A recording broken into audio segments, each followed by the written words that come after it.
Hello students, good morning. Welcome to Veena online classes.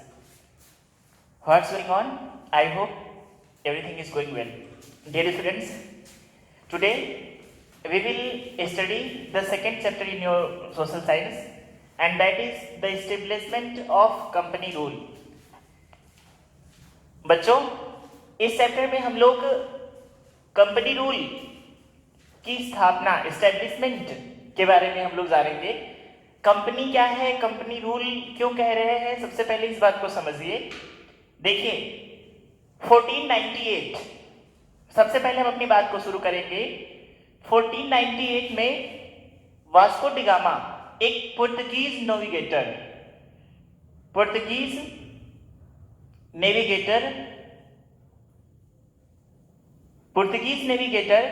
Vasco D gamma ने सबसे पहले 1498 में Portuguese navigator Vasco D gamma ने सबसे पहले एक सी रूट की डिस्कवरी की, जिसमें उसने इंडिया और यूरोप के बीच में उसने सी रूट की डिस्कवरी की। ठीक है, 1498 में Portuguese navigator Vasco D gamma ने भारत, इंडिया एंड यूरोप के बीच में एक सी रूट की डिस्कवर किया गया, एक सी रूट वास्को डी गामा के द्वारा। ठीक है, अब देखिए इस बात को समझिए। 1498 में जब भारत की डिस्कवरी हुई, उसके बाद से भारत, आप लोगों ने वर्ड काफी सुना होगा कि सोने की चिड़िया, ये इस बिहाफ पर था बेटा क्योंकि उस समय भारत बहुत ही एक प्रॉस्पेरियस कंट्री थी, बहुत ही समृद्ध कंट्री थी। ठीक है, और सारी चीजों में हमारे यहाँ का ट्रेड और हमारे यहाँ का रॉ मटेरियल कहीं न कहीं इस कॉन्टिनेंट में काफी फेमस था। ठीक है, मतलब काफी अधिक हम लोग विकसित थे। ठीक है, आगे बढ़ते हैं बेटा। भारत में कंपनी रूल के बारे में हम लोग बात करेंगे एस्टेब्लिशमेंट के लिए। देखिए, कंपनी रूल का मतलब है ईस्ट इंडिया कंपनी, एक कंपनी जिसको भारत में अंग्रेज लेकर के आए और वो ट्रेड के पर्पस से, व्यापार के पर्पस से भारत में इस कंपनी को लेकर के वो लोग आए थे। आगे क्या हुआ हम सब जानते हैं, और आज हम लोग क्रम बिल्कुल सीरियल वाइज ईयर के अकॉर्डिंग हम चीजों को देखेंगे। ठीक है, और आप लोग इस बात को समझिएगा कि हम बाय द ईयर, इसके द्वारा हम आगे बढ़ते जाएंगे और कंपनी रूल के जो बहुत सारे सिम्टम्स हैं, जो कंपनी रूल की जो घटनाएं थी, उन सारी घटनाओं के बारे में हम लोग स्टडी करेंगे। ठीक है, तो देखिए बेटा, सबसे पहले इस बात को समझिए। भारत की डिस्कवरी जब 1498 में Portuguese navigator Vasco D gamma ने की, उसके कुछ समय बाद भारत में सबसे पहले व्यापार करने के लिए पुर्तगीज आए। बात को समझिएगा, भारत में सबसे पहले व्यापार करने के लिए कौन आया? पुर्तगीज। इनके बाद डच आए, और डचों के बाद भारत में फ्रेंच आए। फ्रेंच मतलब फ्रांसीसी। ठीक है, सबसे पहले पुर्तगीज आए बेटा, फिर डच आए, फिर फ्रेंच आए, और इसके बाद आपके इंग्लिश मर्चेंट आए, इंग्लिश मर्चेंट्स। ये भारत में व्यापार करने के लिए, ट्रेड करने के लिए सबसे पहले पुर्तगीज आए, फिर उनके बाद डच आए, फिर फ्रेंच आए, फिर इंग्लिश मर्चेंट आए। ये सीरियल है भारत में इनके आने का। ठीक है, सबसे लास्ट में आपके इंग्लिश मर्चेंट्स आए, और इंग्लिश मर्चेंट्स के ऊपर ये पूरा हमारे जो अंग्रेज, इंग्लिश मर्चेंट्स का मतलब वही है बेटा ब्रिटिश। ठीक है, अंग्रेज। ठीक है, मर्चेंट्स इसलिए कह रहे हैं क्योंकि आपको पता है कि जब स्टार्टिंग में भारत आए तो ये मर्चेंट व्यापार के उद्देश्य से ही आए थे, ट्रेड के पर्पज से आए थे। ठीक है, तो ये भारत में इनके आने का ऑर्डर था। ठीक है, इस ऑर्डर में भारत में ये सभी लोग आए। सबसे पहले पुर्तगीज आए, उन्होंने अपने व्यापार को करने के लिए परमिशन मांगी, शुरू किया, फिर डच आए, फ्रेंच आए, फिर इंग्लिश मर्चेंट्स आए। ठीक है, अब आगे बढ़ते हैं बेटा, और सबसे पहले जो बात करते हैं, देखिए भारत उस समय पूरे यूरोप में जो चीजें काफी, जो हमारे पास जो मटेरियल, हमने कहा आप लोगों से कि हम सब काफी हमारे यहाँ प्रॉस्पेरिटी बहुत अधिक थी। ठीक है, और एक वर्ड काफी चलता था, मर्केंटलिज्म। ठीक है, मर्केंटलिज्म, इस वर्ड के बारे में आप लोग जानेंगे आज कि क्या है ये वर्ड।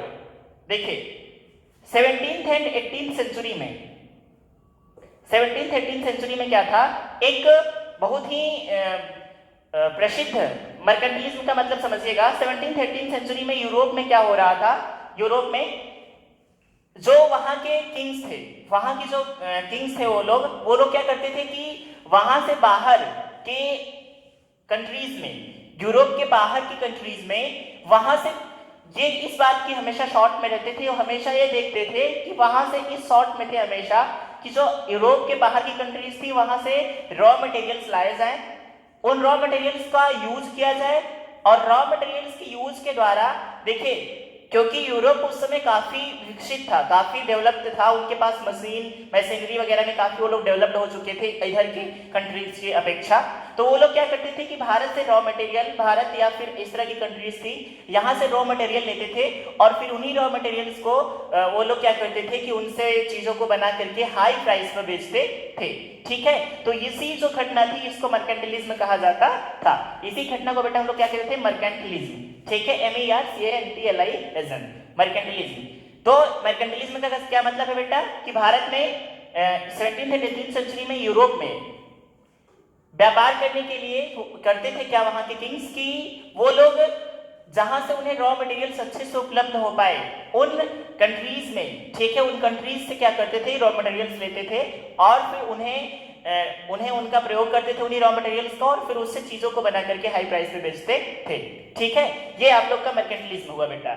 आगे बढ़ते हैं और अगला जो टॉपिक है वो बहुत अच्छे से आप लोग समझिएगा और यहीं से आप लोग की इस चैप्टर की चीजें शुरू होती हैं। देखिए आप लोग ध्यान से इस बात को समझिएगा, आप लोग अब पढ़ेंगे भारत में एक बहुत ही जिस चीज को आप लोग जिस टर्म के ऊपर आप लोग इस चैप्टर को पढ़ें जिसका नाम establishment of company rule.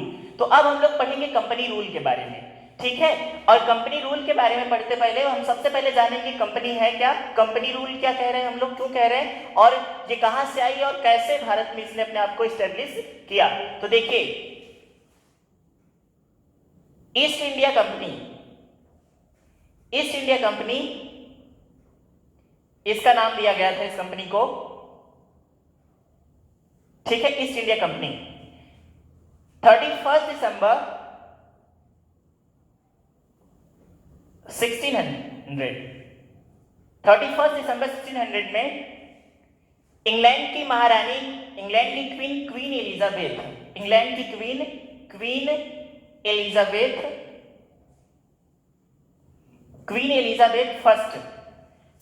Elizabeth first ने एक चार्टर को उन्होंने क्रिएट किया और उन्होंने उसमें कहा कि उन्होंने एक कंपनी जो ईस्ट इंडिया कंपनी थी उसको भारत में व्यापार के उद्देश्य से, व्यापार की ट्रेड के पर्पज से भारत में भेजी गई। ईस्ट इंडिया कंपनी भारत में ट्रेड करने के पर्पज से भेजी गई। वो 31 दिसंबर 1600 में ये पारित हुआ, एक चार्टर उन लोगों ने क्लियर किया और उस चार्टर के द्वारा भारत में कंपनी आई। ठीक है, वो डेट आप लोग याद रखिएगा, वो है 31 दिसंबर 1600। तो इस डेट में भारत में ईस्ट इंडिया कंपनी इंग्लैंड में थी और वहां पर ये चार्टर जो है वो क्रिएट हुआ कि आप लोग भारत जाएंगे और वहां पर ट्रेड करने के पर्पज से वहां पर ट्रेड करेंगे, वहां पर ट्रेड करने के उद्देश्य से जाएंगे। ठीक है, तो क्वीन एलिजाबेथ ने इस डेट को एक तरह से कह सकते हैं आप लोग की कंपनी को परमिशन ग्रांट किया। ठीक है, अब बात को समझिएगा। उसके बाद होता क्या है कि 1609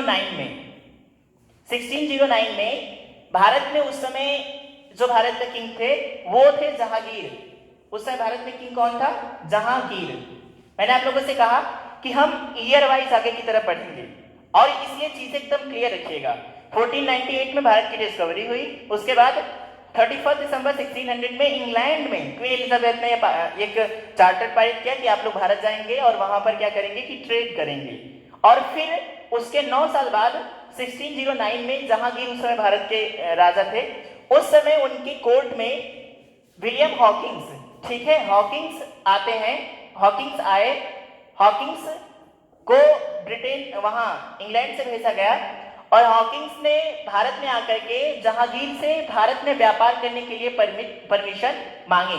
1609 में जहांगीर की कोर्ट में आए हॉकिंस और हॉकिंस यहाँ पर आकर के उसने क्या किया कि जहांगीर से परमिशन मांगा। ठीक है। लेकिन बेटा 1609 में जब जहांगीर से हॉकिंस ने परमिशन मांगी तो जहांगीर उस समय भारत के राजा थे और जहांगीर ने मना कर दिया।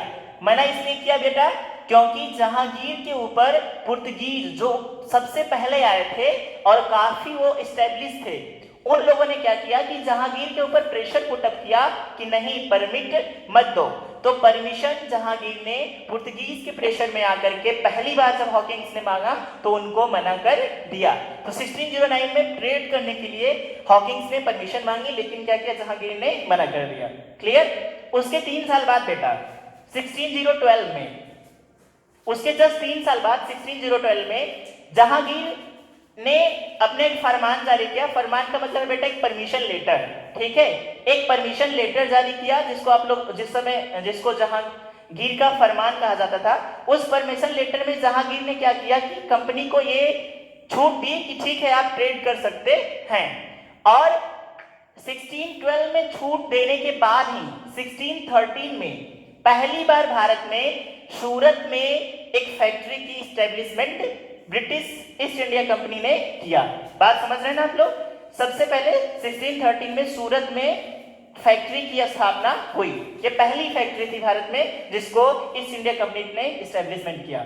जस्ट उसके 2 साल बाद कंपनी इस्टेब्लिशमेंट हो चुकी थी, लेकिन उसके 2 साल बाद भारत में वहां के किंग जेम्स 11 ने क्या किया कि सर टॉमस रो को भारत भेजा अपने एम्बेसडर के रूप में। एम्बेसडर का मतलब होता है बेटा राजदूत, राजनयिक, ठीक है। राजदूत के रूप में उसने क्या किया कि सर टॉमस रो को 1615 में भारत भेजा कि ठीक है भारत जाइए। और जब ये भारत 1615 में जब ये भारत आए, सर टॉमस रो जब भारत आया तो इसने क्या किया कि जहांगीर से परमिशन मांगी भारत में व्यापार करने के लिए, ठीक है। इसने एक बार फिर से परमिशन की, उसको बड़े पैमाने पर, अभी भी परमिशन मिल चुकी थी लेकिन अभी सिर्फ सूरत में फैक्ट्री खोली गई थी और अभी किसी भी तरह से कंपनी का जो था वो ट्रेड डेवलप्ड नहीं हुआ था। बात समझ रहे हैं आप लोग, क्योंकि 1630 में सूरत में पहली फैक्ट्री जरूर खोली गई थी लेकिन अभी ये डेवलप्ड नहीं थे। अभी भी कंपनी उस हिसाब से नहीं चल रही थी जिस हिसाब से चाहते थे, जिस हिसाब से ईस्ट इंडिया कंपनी के ऑनर्स चाहते थे कि ये चले, ठीक है। सर टॉमस रो 1615 में भारत आते हैं और उन्होंने भारत में जहांगीर से परमिशन मांगी कि हमें व्यापार करने के लिए परमिशन दिया जाए।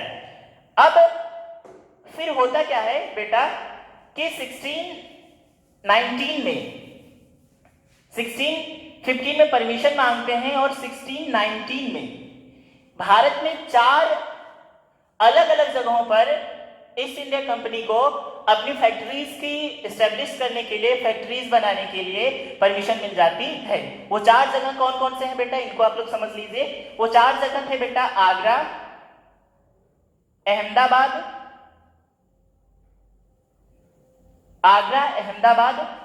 बड़ौदा और बड़ौज। ये 4 वो जगह थी जहां पर 1619 में ईस्ट इंडिया कंपनी ने क्या किया कि अपनी नई फैक्ट्रीज को स्थापित किया इन 4 जगहों में।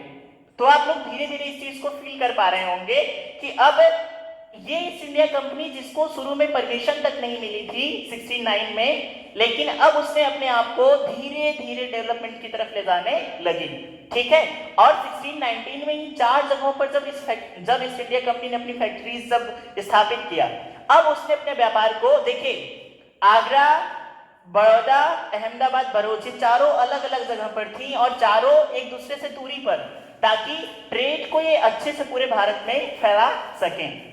और इस 1619 के बाद होता क्या है बेटा कि भारत में उस समय जो मुगल शासन कर रहे थे उन लोगों ने ये समझा कि हम इनकी मदद से, मतलब इन इंग्लिश मर्चेंट की मदद से पुर्तगीज को और जो डच जो इनसे पहले आए थे, मैंने ऑर्डर आप लोग को बताया था कि सबसे पहले पुर्तगीज भारत में आए, उसके बाद डच बेटा आए और डचों के बाद फ्रेंच आए और फ्रेंच के बाद लास्ट में, सबसे लास्ट में आप लोग के ये जो आप लोग के ब्रिटिश थे, ये आपके जो मर्चेंट्स थे ये भारत में आए।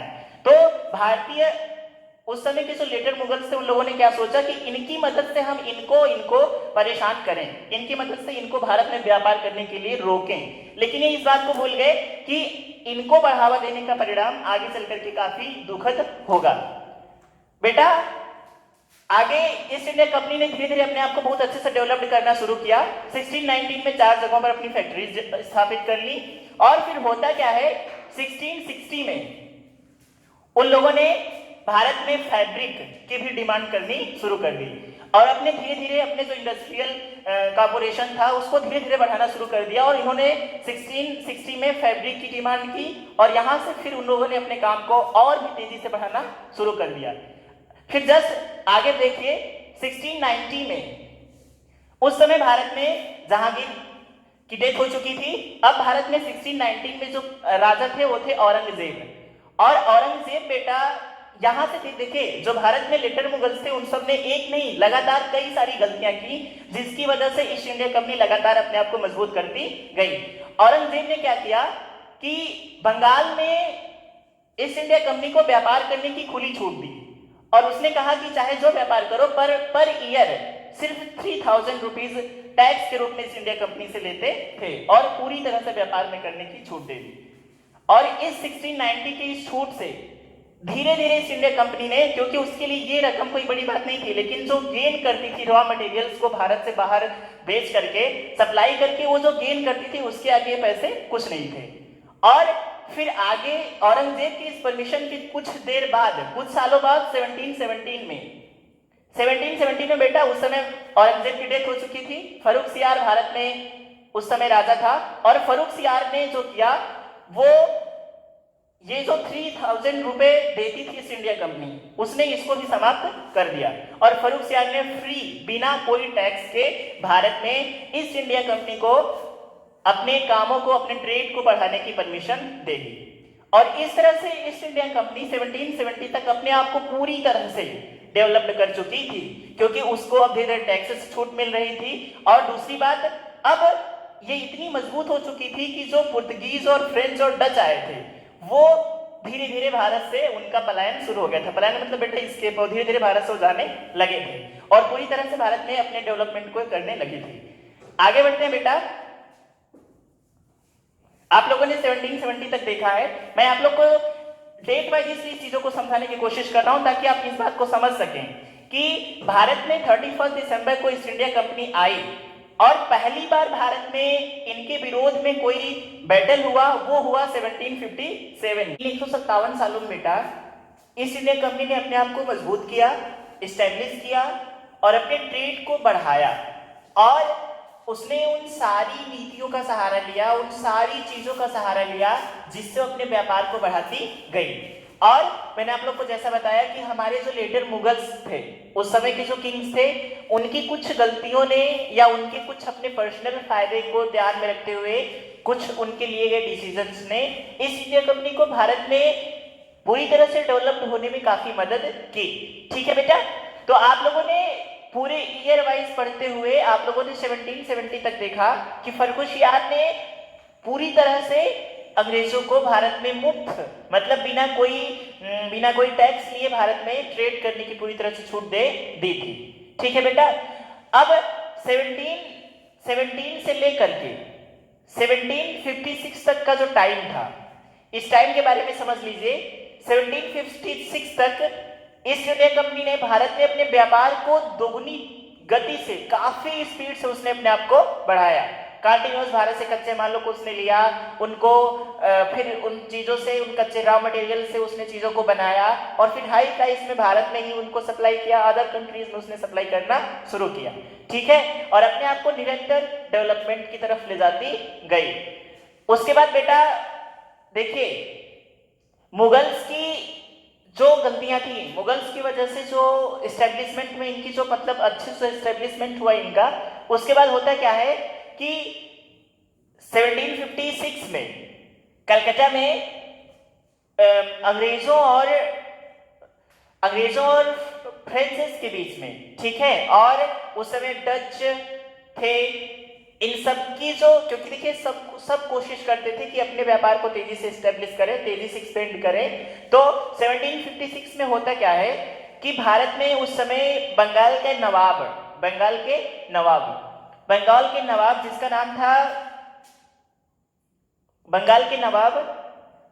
जिसका नाम था सिराज उद-दौला। ठीक है बेटा, ये बंगाल के नवाब थे सिराजुद्दौला। ठीक है, 1756 में इन्होंने क्या किया कि गैरिसन ठीक है, अंग्रेज अधिकारी थे, ठीक है, गैरिसन के खिलाफ इन्होंने अटैक किया कलकत्ता में, और गैरिसन को इसी 1756 में इन्होंने डिफीट किया, हराया, और कई सारे ब्रिटिश जो उस समय के सोल्जर्स थे उनको इन्होंने क्या किया, बंदी बना लिया। तो सिराजुद्दौला जो थे ये बंगाल के नवाब थे, और पहली बार अंग्रेजों के खिलाफ आगे आकर के उनकी जो इस्टेब्लिशमेंट, जो एक्सपेंड करने की जो चीजें थी, उनके व्यापार से त्रस्त आकर के इन्होंने उसका विरोध किया, और गैरिसन को उस बैटल उन्होंने 1756 में उन्होंने डिफीट किया और काफी लोगों को बंदी बनाया। ऐसा कहा जाता है बेटा कि इनके बंदी बनाने की वजह से काफी लोग मारे गए थे, काफी सारे ब्रिटिश उस समय के सोल्जर्स मारे गए थे।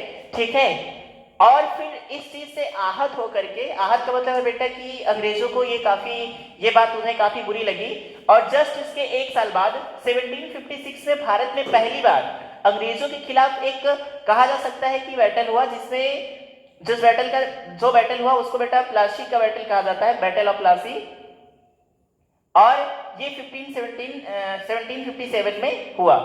अब इस बात को आप लोग ध्यान से समझिएगा।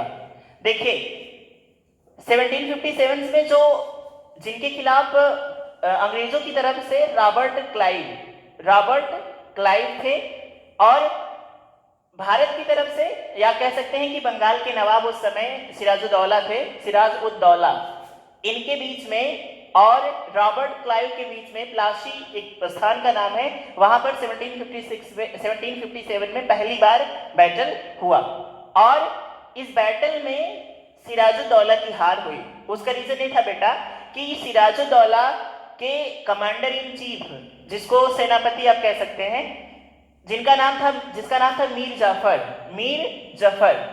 मीर जफर सिराजुद्दौला के कमांडर इन चीफ था। ठीक है, और इसने क्या किया कि रॉबर्ट क्लाइव से ये मिल गया। ठीक है, रॉबर्ट क्लाइव के पर्सनल अंग्रेजों ने इन्हें, मीर जाफर को अंग्रेजों ने अपनी तरफ आकर्षित किया, अट्रैक्ट किया कुछ चीजों को लालच दे करके, और जब प्लासी का युद्ध हुआ तो एक इसकी सेना का एक जो बहुत बड़ा पार्ट था वो मीर जाफर के कमांड पर काम करता था, और मीर जाफर ने चतुराई से रॉबर्ट क्लाइव का साथ देकर के सिराजुद्दौला को उस युद्ध में हराने का प्रयास किया, और पूरी तरह से अंग्रेज सफल हुए। और इस तरह से 1757 और प्लासी के बैटल के साथ ही सिराजुद्दौला की हार हुई, और सिराजुद्दौला के हार होने के साथ ही बंगाल में इनका डेवलपमेंट, इनका ट्रेड, इनका व्यापार बहुत तेजी से बढ़ा। और एक सबसे खास बात है जो बेटा प्लासी के युद्ध से, वो इस बात को आप लोग ध्यान से समझिएगा कि भारत में अंग्रेजों ने पॉलिटिकल राजनीति में पहली बार इन लोगों ने प्रवेश किया। पॉलिटिकल रेफरेंस में देखा जाए तो प्लासी के युद्ध के साथ ही, अभी तक ये सिर्फ व्यापारिक पर्पस से काम को करते थे, ठीक है, लेकिन प्लासी के युद्ध में सिराजुद्दौला के हार होने के साथ ही ये इनकी पहली बार पॉलिटिकल वर्क्स में एंट्री हुई। ठीक है बेटा, आगे 1757 के बाद की चीजों को हम लोग अगले वीडियो में कवर अप करेंगे। आप लोग सारी चीजों को एक बार फिर से रिवाइज करिएगा, अच्छे से चीजों को समझिएगा, और कोई भी प्रॉब्लम होती है तो आप हमें बताइएगा। Until then, stay home, stay safe and be happy. Thank you dear students.